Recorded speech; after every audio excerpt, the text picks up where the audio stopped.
Hey everyone, welcome back once again. As you can see, today I'm back downstairs in the midst of my movie collection. And I've been meaning to do a movie collection review slash review of movie video for quite a while now. I just like to talk movies and I tend to neglect it a little bit on this channel as it is heavily weighted towards the book side of things. But today, I wanted to delve back into that world and go over really an update of how my collection has grown and how the collection hallway, as I call it, has changed. So we'll get into that first, just a quick little rundown of some new stuff and some new setups and things like that. And then if you're still interested at the end, I just want to talk movies. Like I said, I want to go over just a handful of movies that I've watched over the past couple years that really just stick out to me. More under the radar movies, I'd say, not blockbusters. So if you want to stick around for that, that'll be at the end of my video after we take you through the collection tour. So yeah, I mean, there's some good stuff. So stay tuned. Okay, so as we walk in here on the left-hand side, I've still got my Drive metallic poster here. Pretty nice poster there. My wife got this for me for my birthday a couple years back, so it fits nice in that spot. Move over to my first case here, which I have my Godzilla statue up top. It's a pretty nice little piece there. So we move down. I have my Cthulhu statue. These are a little newer. So you can see there, it was one of 1,000 pieces designed. Nice little touch there with that card. Beside it, I have this Swan figure, which is a pretty good looking piece. That was a gift from a buddy of mine. Move down one more, the Terminator shelf. We got the T1000 NECA in the back. We got the T800 CPU processing chip, which is in its own little case there. That's pretty nice. I got it off Etsy. And I have this T800 skull there that it's actually a bottle opener. You can screw it to the wall if you really want to. But I think it just looks good in the shelf the way it is. And at the bottom, my Lost Funkos with my Blu-ray collection of Lost there. I love this collection. Pretty cool set there in itself. Moving up now to the wall just beside my first case there. The glare is awful on these frames here when you're filming, so I apologize for that. I got to stand a little bit back. I've got my Donnie Darko poster there, and just below it I have my Tremors poster. So those are new additions from the last update. We'll move over now and we'll stay up top. In the back there, I put up all my Alien and Predator little movie poster cards there. So pinned all those up on the wall right behind my case. And just in front of them, on the top of my case, I have 5 figures, small little figures, Predator and Alien figures. So get a little closer. Got a Xenomorph there. Another one there. One of the engineers from Prometheus. Predator figure there. And another Xenomorph there. As we move back, just on the top here, I've got them bookended with a Stranger Things Funko on each side, the Demogorgon and 11. And then in the middle, I've just filled it up with all my Back to the Future Funkos, pretty much all Marty and Doc in one form or another. Moving over to the other side of my Blu-ray case, I have a couple Argento posters. Again, sorry about the glare. The bird with the crystal plumage. which was a really good movie, and one of my personal Argento faves, The Cat of Nine Tails. So these both came in with the Arrow special edition of these movies. So pretty nice that it comes with the posters. So I try and put them up wherever I can. Here we go into my second case, and I keep all my Game of Thrones stuff in here. So I've got the special gift edition of Game of Thrones in the back there, so it's got all the Blu-rays. Pretty nice set, as you can see. The all the different sleeves from all the different seasons end up making up this picture there, which ends up looking pretty cool. I don't know if this video really does it justice. As well as some Funkos there. Got the Night King riding Viserion, and Zombie Mountain, as well as the giant there from the Battle of the Bastards. As we move down, more Funko Pops. We got Jon and Daenerys sitting on the throne, as well as the Night King. Tyrion and Cersei in the back there on their thrones, and Jon and Daenerys both riding their dragons. Empty shelf there. Always room to expand. Haven't gotten to that one yet. And here I keep all my Edward Scissorhands, one of my favorite movies. Just really wish this one would get a nice 4K release with a bunch of special features. I would love that. So as you can see here, all the Edward Scissorhands Funkos, I just keep on the bottom shelf. Backtracking now to my Blu-ray shelf. I mean, pretty much just an overview there. Kind of hard to see anything specifically, but just be way too long to get into anything specifically. I have been meaning to do another movie video, and I will get to that soon, just to kind of give you a look here. Keep all my 4Ks on the top there. Very modest 4K collection, but that one is always growing, and the rest are Blu-rays. I don't really collect DVDs. I may have some DVDs in here, but I actually end up just buying blank Blu-ray cases to put those movies that I have on DVD that don't have Blu-ray releases. So I put them into the blank cases, kind of crop the artwork to make them fit the case, and then I put it on my shelf so everything looks all uniform on the shelf. I don't want those big bulky Blu-ray cases. So yeah, there's my Blu-ray collection. Like I said, still room to grow, still room to expand there, and it's always growing. At the bottom, just keep a few more Funkos. I got the Princess Bride right there. My Walking Dead stuff, I'm in the process of collecting Walking Dead on Blu-ray. Got the first 3 seasons right now. And I keep some more Stranger Things down here with the 2 seasons that got released. Not sure why they didn't release season 3. It would be nice, but right now it's only the first 2 on Blu-ray. And like I said, some Funkos. As we move over now to the end of my collection hallway here, I have, this was a little DIY Halloween shadow box that I made here with the Scream Factory release of Halloween 2. So it came with the little mini record. So I don't have a record player, so I figured let me just make something that looks nice out of it. So let me know what you guys think of that. I just took some cheap Halloween decorations, some fake autumn leaves there, and made my own little shadow box. So I think that's pretty cool, and it looks good beside my Michael Myers picture there. It's canvas picture, bought that off Etsy as well. I really do love that picture. As we come down this way, we have a Nightmare on Elm Street artwork there, as well as Friday the 13th. And at the bottom in the corner here, I've got my Jason Voorhees bust.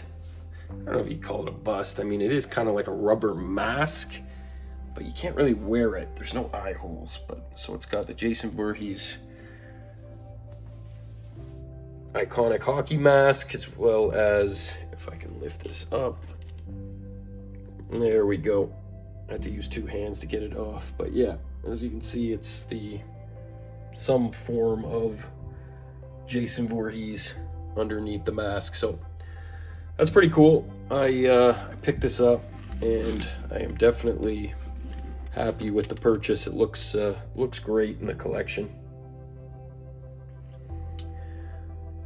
So I've got another little smaller shelf just under my Halloween artwork here at the end of the hallway. And I keep all my horror icon Funkos on top. Jack Torrance, Carrie, Jason, Michael, Freddy, Norman Bates, and Chucky. So that all looks pretty good here at the end of the hallway as like a horror section, slasher section, I guess you could say.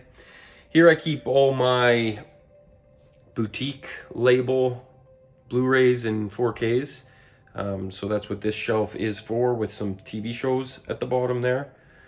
So just to kind of get into what I got here, I got the Critters box set there from Scream Factory. These are all Scream Factory. Friday the 13th, Halloween, the Halloween 4Ks that all just came out last year, as well as all my slip-covered Scream Factory titles, a couple steelbooks, and then some non-slips, which go all the way down to here. Shout Factory titles at the end. Then I got my Arrow special editions. I love these big editions, definitely really nice, come with a lot of stuff.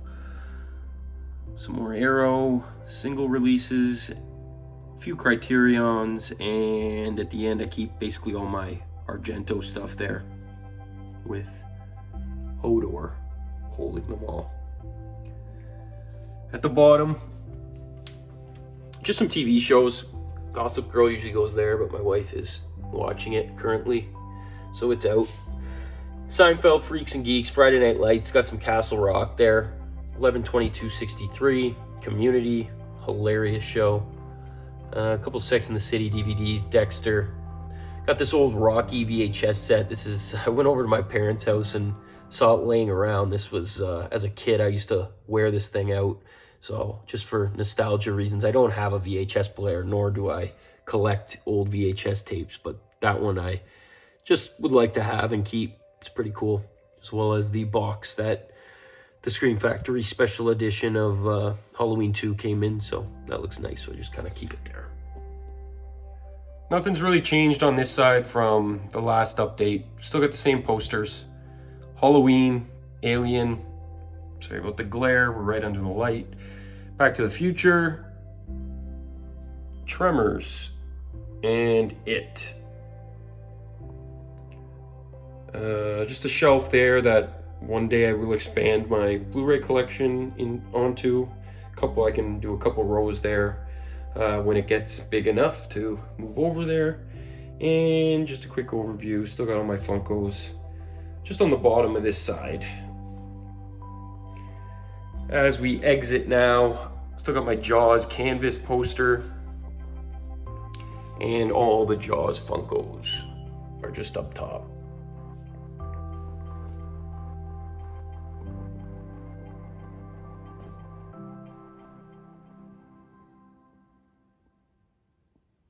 All right, welcome back. I hope you guys enjoyed that little tour we just went on there down my collection hallway, as I like to call it.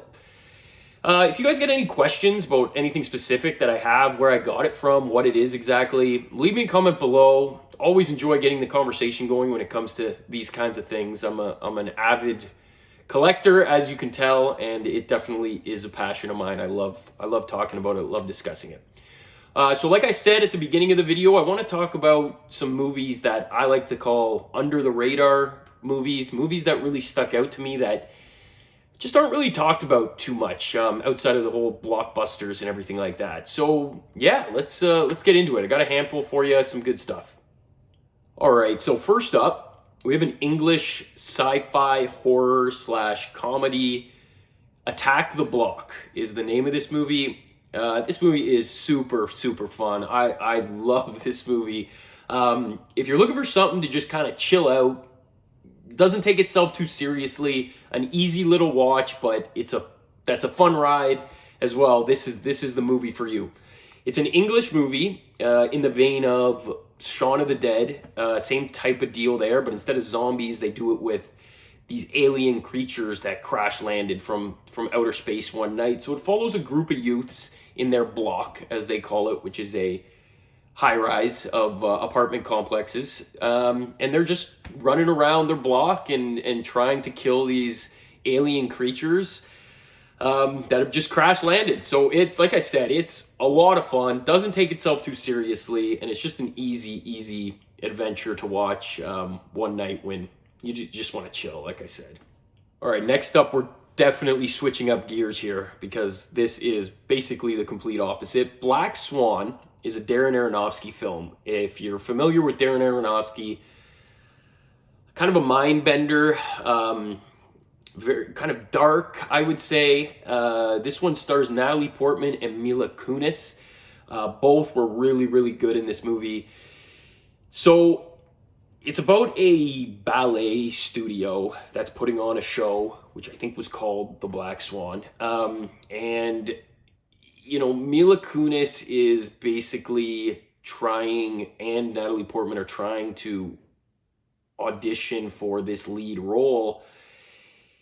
And things get pretty crazy pretty fast. Like I said, it's a psychological thriller, but it is worth a watch. You have to be into this sort of thing. I'm trying to think of a comparison. I always find it easier to just compare movies to other movies so people kind of understand. I would say maybe Donnie Darko would be something that would fall under this category. So if you've seen Donnie Darko and you kind of like the whole vibes in that one, maybe give this one a try.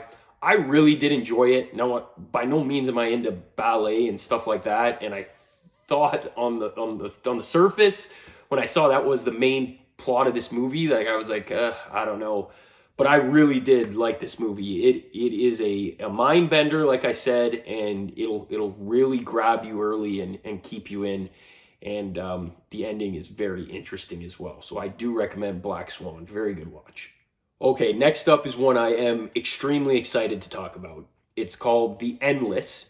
It's from Moorhead and Benson is the name of the directors / writers. It's Aaron Moorhead and I can't remember the other guy's first name. So they have a lot of movies, but they're, I guess, indie guys. They haven't really hit the mainstream. They actually just came out with one recently called Synchronic, and that actually had a few bigger named actors in it, and it did get a bigger release. But like I said, they're more indie guys. A lot of their movies were at film festivals and things like that. I just randomly stumbled upon these guys watching The Endless as my first one, but they do have a catalog of maybe like 7 or 8 movies now, and I've seen them all and I love them. They, again, psychological thriller, like they're mind benders as well, but these ones definitely leave you wanting more. Like they leave you so many little mysteries and things like that, and they are world building as they're kind of cross-referencing their movies within their movies and things like that, which I'm a huge fan of. That always makes it really cool and makes you look forward to their new movies. So this is one of them, The Endless, which is one of my favorites for sure. And I think I do have another movie in this stack here from them as well, but we'll get to that later. But this movie is about these two guys who played by Moorhead and Benson. They act in their movies as well sometimes. And they are, when they were kids, they grew up in a cult of some sort. And they escaped from the cult and are now living normal lives. But one of them just has this lingering feeling that he needs to go back. And one day they receive a VHS tape in the mail, and when they throw it on, it's a video message from this girl that they used to know at the cult. So they decide to go and check it out and everything like that, and the movie goes from there. Like I said, crazy things happening. Don't think Midsummer. If you're thinking Midsummer, it's not like that at all. It's a lot more tame and a lot more thought-provoking, there's the term I'm looking for, than Midsummer was. But this one is worth a watch. I'll recommend this to anybody. Please, if you haven't heard of these guys, I think you're missing out if you're a movie fan. You gotta check these guys out. Next up is Freaks. This movie is another below-the-radar one that I thought was just really, really good. Pleasantly surprised. It's starring Emile Hirsch. I'm an Emile Hirsch fan. He's done a lot of good stuff. Alpha Dog was one of them. So this movie basically is about, there's a bunch of people who have these powers, so to speak, but the general public, the normal people like us, are afraid of these people and what they can do. So they put in laws that they should be, captured and just, I guess, locked up.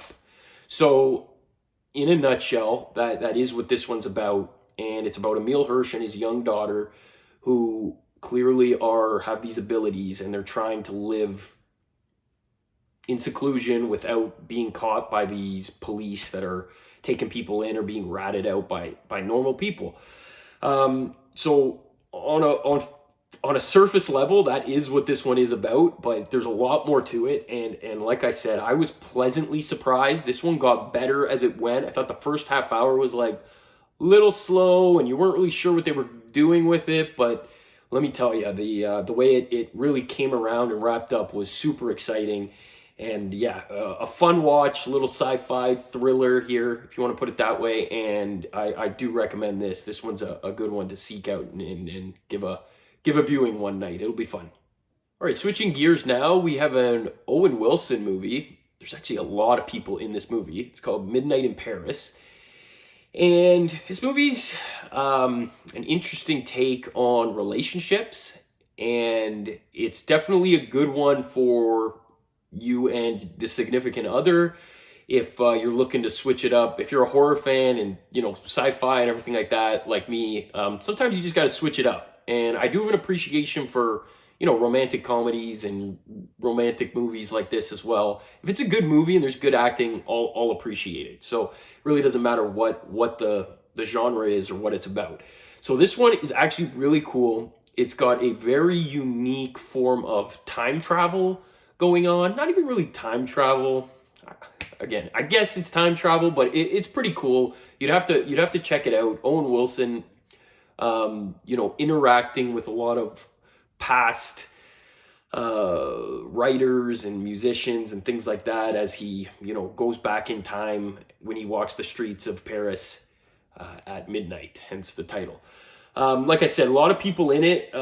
As you can see, Rachel McAdams is in it as well.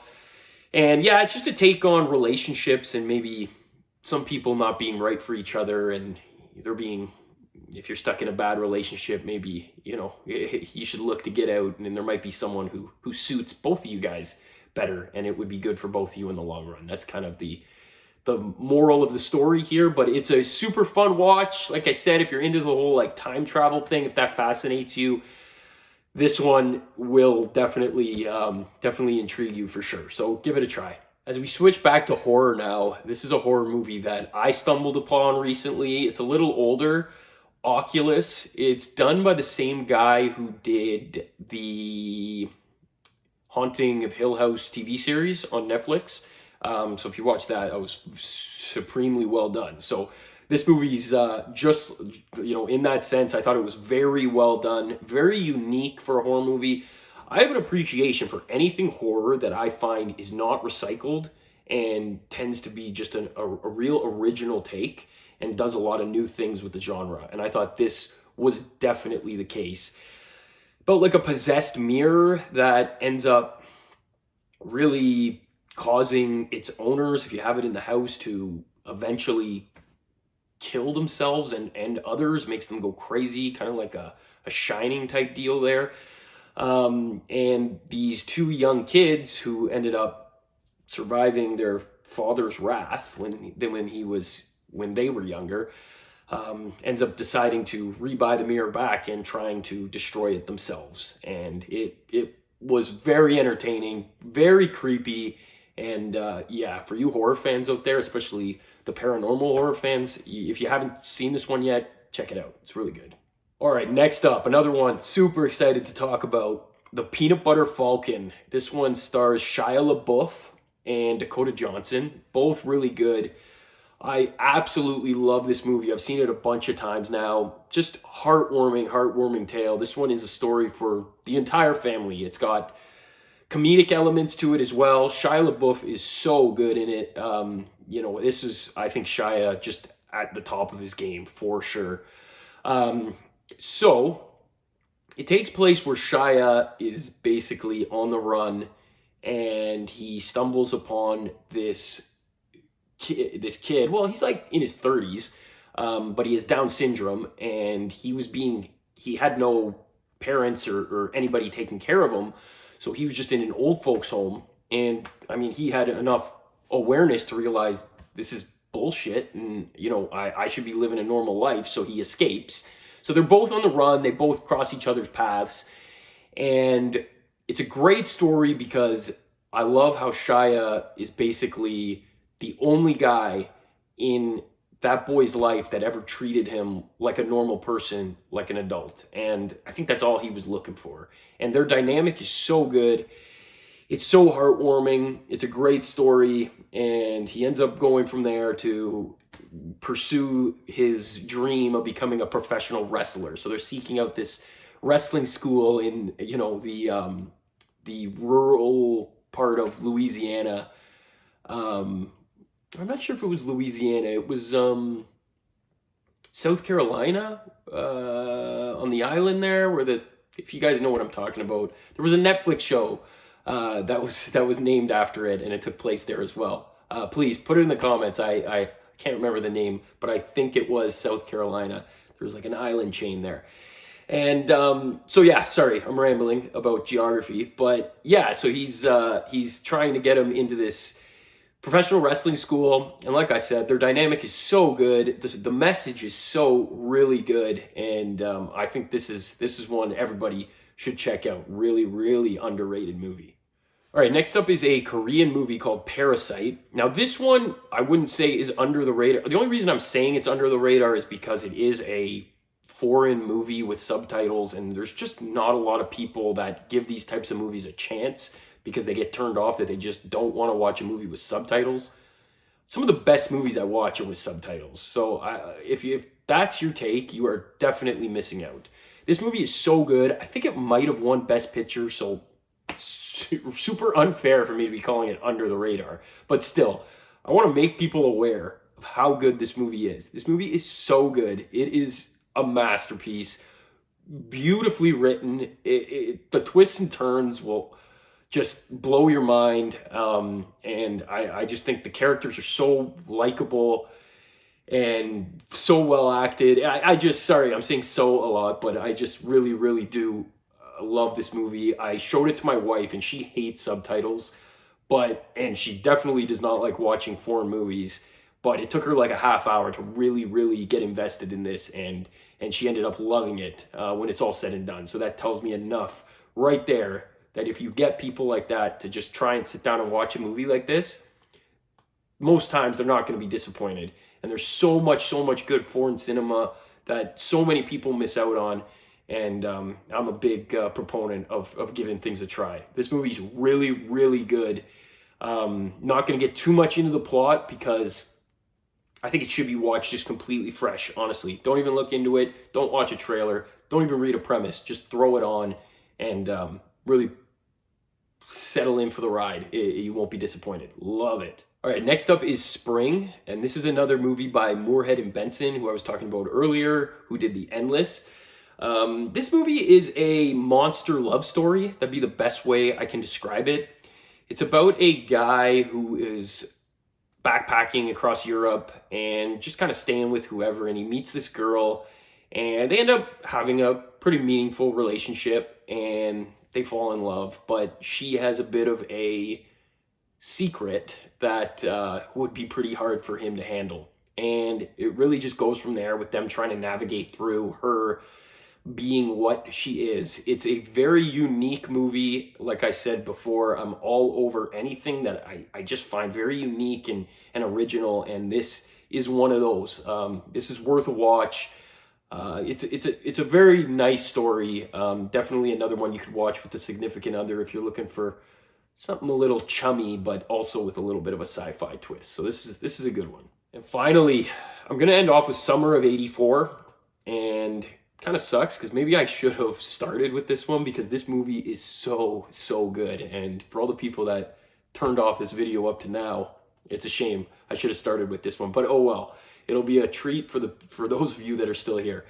Summer of 84. If you have not heard of this, check it out. With the craze that's going on with Stranger Things and that kind of coming of age story, with the new influx of synth music coming full circle from the 80s and everyone being so all over that, this movie has everything in terms of all that involved. It's kind of a Stranger Things meets like the Burbs type thing. If you like suburban adventure, that should be a genre of itself because I find movies that take place in suburbia are some of the best stuff.